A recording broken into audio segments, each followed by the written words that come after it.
Facebook.com/JoyNews on TV, and on Twitter it's at JoyNews on TV. Let's start with the Ghana Police. In fact, that's all we have for today. And the Ghana Police Service has announced a special prayer session scheduled for February 4 this year. The move is to seek divine protection for the police officers. It follows recent attacks on police officers, which has led to the death of 8 in January alone. Well, the concern has been whether they needed to issue a statement and make it public as they have done. What do you think?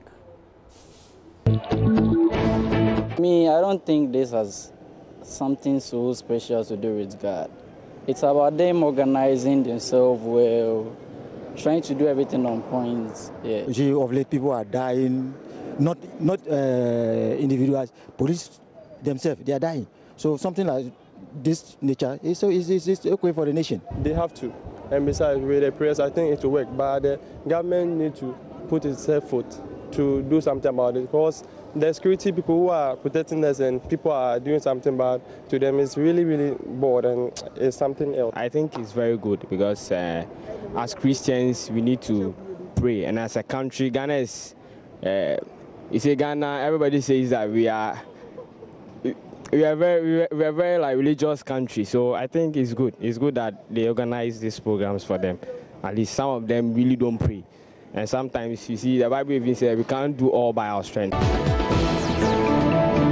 Right, so that's what people think. The question we posed was whether it was necessary to make this whole prayer session public. Let's check out what you've been posting on Facebook. Israel. Abdullah Bubakar says, my guy wrote like praying too much in Ghana. Instead of manning up and stop chopping one cities and doing their job, they want to pray. Let them remember that having helps those who help themselves.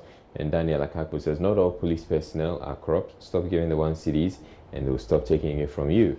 James Abusanga says, prayers are very good, but we must back prayers with action, because faith without action is dead. And I'm not sure the police, they're just praying. I'm sure they're doing something about it. Of course, the IGP has assured us that, and the Interior Minister as well.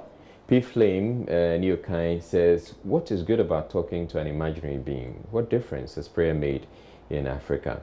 Yabua Solomon says, praying for God to descend to Ghana and protect us, or what? They should cry for logistics and put in place good plans in order to check crime and also be proactive. Alfred Duarte says, this is an indication of failure on the part of the police in protecting the civilians. They are seeking God's intervention for their failures and inability. They must be ashamed. And those are some comments. Kevin Landy says, this implies we have to seek more prayer.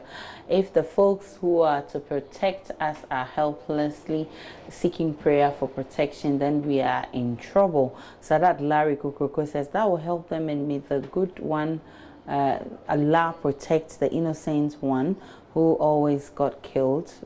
Innocent ones who always got killed by the police. And Stoney says, in this age of technology, God help those who help themselves. And Flip Neokind comes back to say, 2 hands at work are more effective and productive than 1 million in prayer. Prince Nuruddin Baumia writes, it's a nice move by the Ghana Police Service. Allah knows best. Those are some comments on Facebook. Daniel Akakpo comes in to say, without God, nothing is possible. Everyone under this planet needs God's protection for our daily routine. Police as an entity is not exempted. And Sly Seydu says, yeah. And Camille Lisa comes to say, it's laziness. Oh, come on. I mean, prayer is not a bad thing. You have to pray, so ask God to protect you in whatever you do. We all do that, don't we?